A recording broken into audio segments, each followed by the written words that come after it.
Benchmade knives. Again. Well, I've been away. I've had a bunch of classes this last month or so. Um, and I was actually out of town when this whole Benchmade thing blew up because I was away at school. But I did, of course, see it because I don't know, YouTube maybe or something. I don't know where I first saw it, but so I was just going to give a quick take on, along with a review I'm going to do, but a quick take on what actually happened, in my opinion.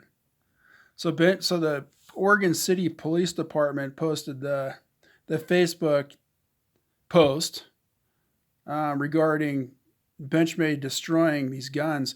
I don't see what the problem was. Probably some we'll just say guns that were seized or guns that were found or guns that were confiscated, junk, trash guns. We're not talking about books here. If you had like a book burning, I think that would be the a thing to get all irate about. Otherwise, you're destroying a bunch of junk guns. Um, that it just didn't really make a lot of sense to me. And then I started thinking about it a little bit, and I was thinking, oh crap, this is serious. I mean, here's like a Trojan horse that's trying to act like a friend of yours um, that supports you as you support it being Benchmade, and then at the same time they're actually not. They're trying to give money to politicians that are fighting the Second Amendment, which So I started thinking about that. Like, well, what is most important here? I mean, I don't really care about these trash guns. I don't care about Oregon City Police Department destroying them. I don't really care that Benchmade is doing it for them. I just didn't care. But holy cow, the Benchmade's giving money to people that are anti Second Amendment. I thought, wow, this is pretty serious. But then at the same time, kind of like my first gut instinct was, well, they're giving that money to these politicians because Benchmade is pro public land access, right? Like I am, like I think a lot of people are. So you have sportsmen that hunt and fish, and they really want public land, and they really want public land access, um, which in my uneducated political mind, um, lately anyway, the Republican politicians are more about giving the land back to the people, and then so people can make money off the land, buy the land, oil mining, fracking, whatever. So I can kind of see where Benchmade's coming from on that. And then a lot of us that are sportsmen, hunters, fishermen, and then other types of outdoor activity, we definitely want public land. So in those certain circumstances, you got to be for those Democrat candidates. And obviously, Benchmade was working with these politicians there in Oregon, and that was kind of what they'd come up with. Like, we'll give you money, and if you support these causes, that's how it works. And in my opinion, the Benchmade, their emphasis was right on the dot. Plus, then there's I don't know the knife laws where I live. There is no real knife laws. You can pretty much do whatever you want. I understand there's more states that are not like that, but I don't know. So Benchmade was serving their own purpose there on that, but you have to appreciate that. That's how that works as well. All right. So if you're seeing this video now, that means that I watched it again and thought, well, it's worth posting. Okay. So this review though is going to be on the Benchmade Crooked River. Fantastic knife, a hunting knife, kind of up one of Benchmade's alleys, from their hunting line.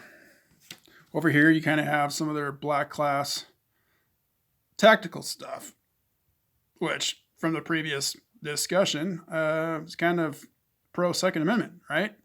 Got a gun, got a knife, good to go. Over here, got a gun, got a knife, good to go.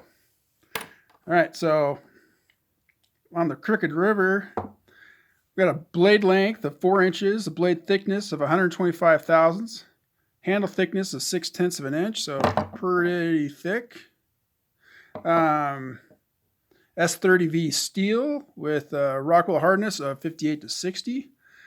A weight of 5.41 ounces, an overall length of 9.3 inches, closed length of 5.33 inches.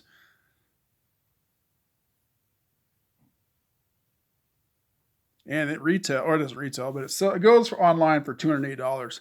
Kind of steep. But that is a big chunk of S30V, let's admit. That is a beautiful blade. Axis lock, smooth. Let's see here. Perfectly centered, as usual. The only knife that I have from Benchmade that's not even close. It's not perfectly centered and it's not even close.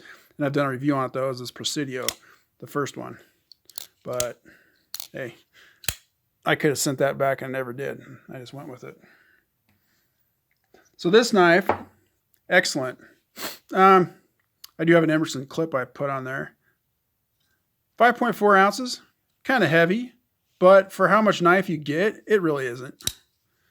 Perfect grip, great ergonomics, great bushcraft knife, actually. That's pretty much primarily what I use it for, because as far as folding knives go and actually gutting an animal or skinning an animal out, this one, it's got the routed out liners. There's a lot of nooks in there that can get gunk built up. It would be kind of gross. I have not used any of my Axis knives for animals. The only knife, folding knife wise, Buck 110, perfect. Not a lot in there to get stuff gunked up in. Easy to rinse out, easy to clean. That's what it's designed for. Great all weather, all conditions knife. Is this guy.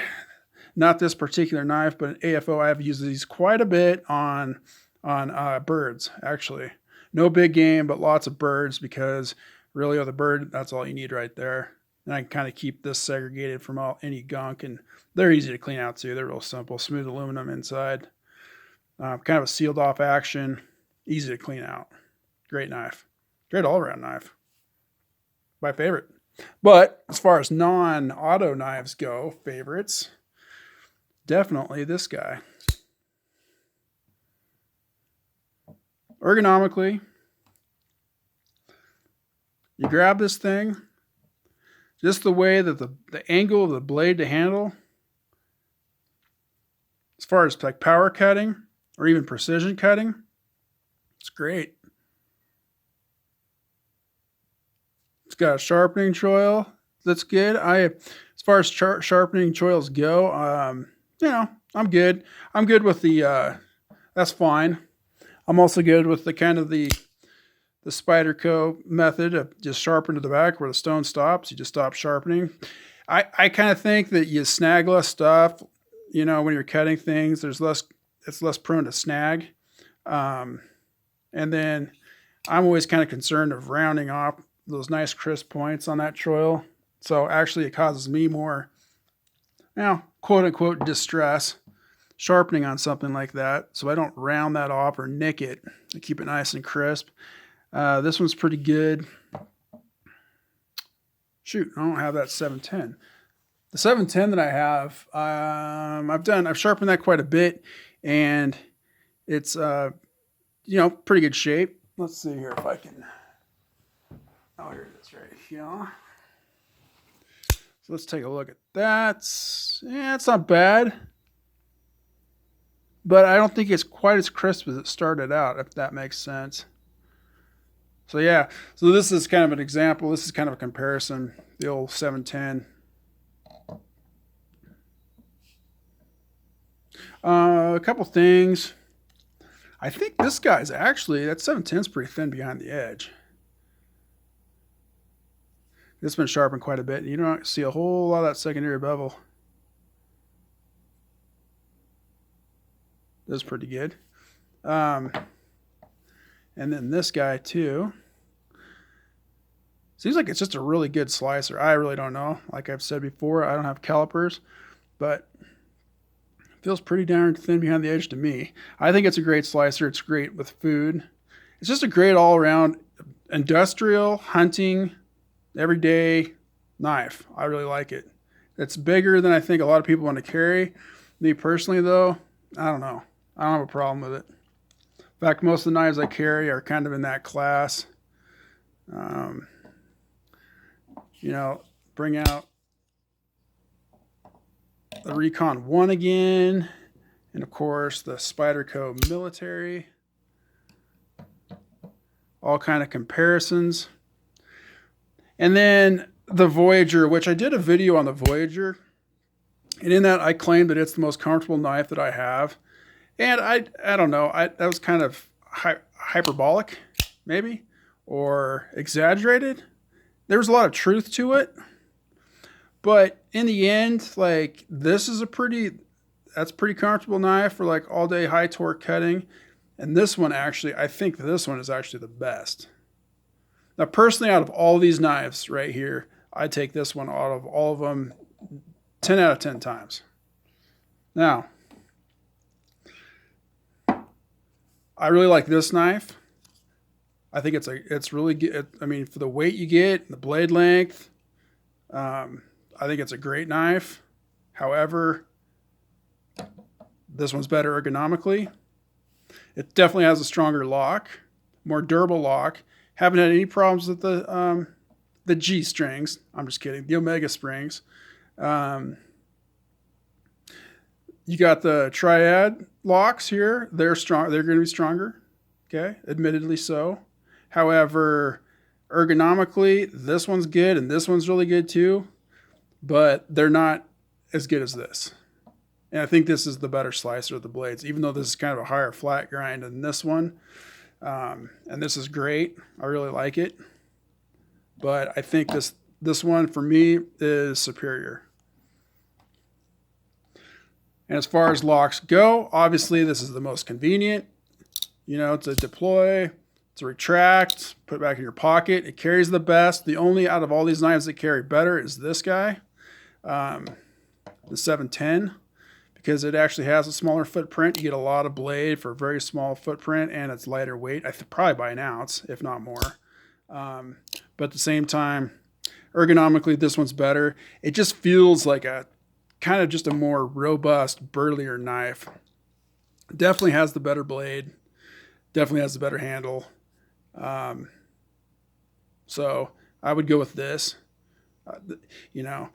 Aesthetically, I'd go with this one as well, except for I don't like the orange accents, highlights. I know you could take the G10 out and dye it.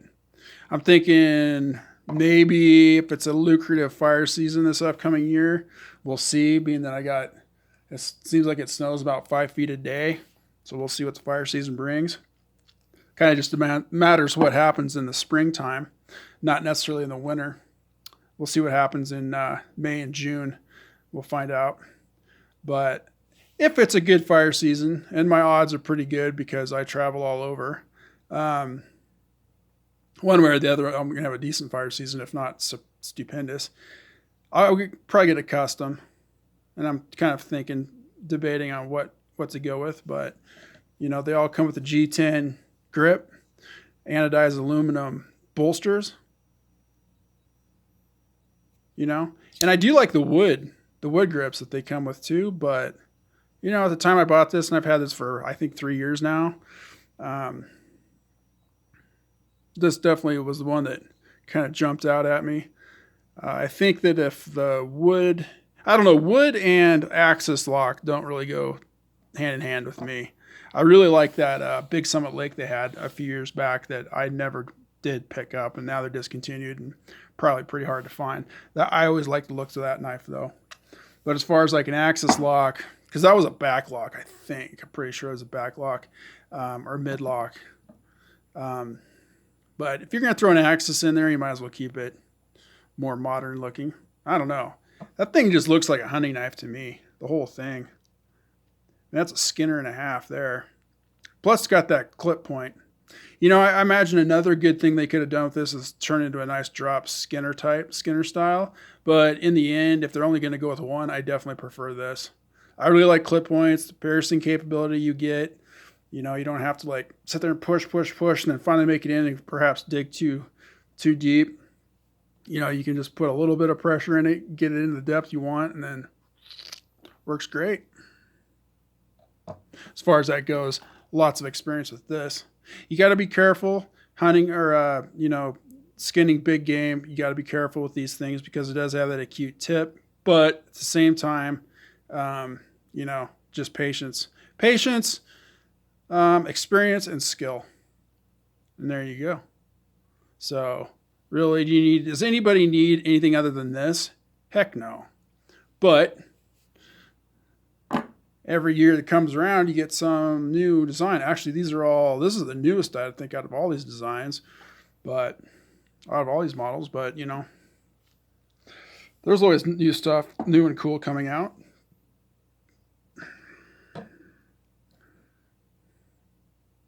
I have used this extensively. I've cut with this extensively on wood. I've made some longbows. I think a couple different times. This last fall, before I went on my last fire, though, I did use this extensively and did make some bows. They did not really turn out great because I was just using, some kind of hardwood on a river. They did work, but I think they need to be cured a little bit. But anyway, that's beside the point. Lots of extensive cutting with this. Their S30V, same with this, sharpens up real quick. As far as like not pitting, but nicking, like little nicks. I wouldn't say chips, but nicks. Better luck with this Benchmade S30V over the Spyderco's. And as far as Spyderco S30V goes, lots of experience with the with this bad boy right here. And then a paramilitary 2 years ago, or a year ago, 2017. So it will be 2 years ago here coming up. But this one this summer, lots of carving with this. After fire season, pretty much put it away. But did use it quite a bit during the fire season for whittling and then all sorts of other work. It does maintain a good edge for a long time. Of course, what I cut, generally, I don't cut the cardboard. I don't really cut one rope after the other. I'll use it to cut rope, but that's about it. So I, one edge, put an edge on the beginning of the fire season, and I would probably be pretty good to go all year. Though usually after a couple fires, after about a month or so, I'll throw another edge back on the knives I use for work. But in my experience, all I've done is touch this thing up, and I've used it quite extensively as well. Not at work, but on my own time. Definitely one of my favorite knives to carry if I'm going out into the bushes. This is one of my go-to knives. I think this is going to get more time as soon as the snow thaws. These ones are going to get I don't think I'm going to use these a whole lot. The cold steels this coming year, it's mostly going to be this. Of course, my buck, and of course, AFO, the 9050. And this guy is actually going to get into service as well. This was going to be used mostly for bushcraft type work. And then my Mannix 2. Which is, I have that 20CV red one that I got from DLT Trading. That's what I carry every day. I'm looking at it right now. It's about 10 feet away from me. Today, for some reason, I went ahead and carried this bad boy, which I've done a review on, because I noticed that it might be getting a little dusty. We surely don't want that, do we?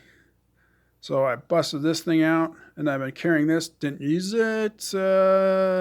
Actually, I do have to cut some willows down that were held down by snow. I didn't want them to pop up and whip me in the face, so I went ahead and cut them because they were laid over, buried in the snow. So I cut those with this 154 cm. It's the Strider, the ProTech Strider. Great knife. So anyway, yeah, I just wanted to do a video on Benchmade knives. Um, I love Benchmade. I love what they stand for. I've said that before. I got a little concerned there for about a day, but I didn't have time to put in to really think about too much because I was in class. It was actually it was kind of a speech. It was an instructor class teaching other people fire classes, and it was kind of intense. So I didn't put a whole lot of time into the whole knife thing, of course. In fact, the knives that I took with me, because I always take this for luck. So I had this, and then I had my Mannix too. And that's all I had. So my mind was not on knives, which usually isn't unless I'm using it. But yeah, I read some of the comments people are posting, and that's another thing. If anybody wants to comment on this video, you know, don't make it hateful or anything. You can correct me if I'm wrong, but on my stance is Benchmade gives money to politicians that are for public land access for sporting, okay, for public use, which is what this country, Theodore Roosevelt back in the day, started the national forest. You can look at, there's John Muir, there's all sorts of, like Powell, can't remember his first name, but a one-armed Civil War soldier that basically didn't discover the Grand Canyon, but he's the one that kind of mapped it. I mean, there's all these, John Wesley Powell, there's all these great people, okay, that were for land use, like public land, national parks, national forests for us to go and enjoy. That's what makes this country great. Benchmade puts money towards politicians that are into keeping that going, okay? I don't like any of the politicians probably. I don't know any of them, but I probably don't like them.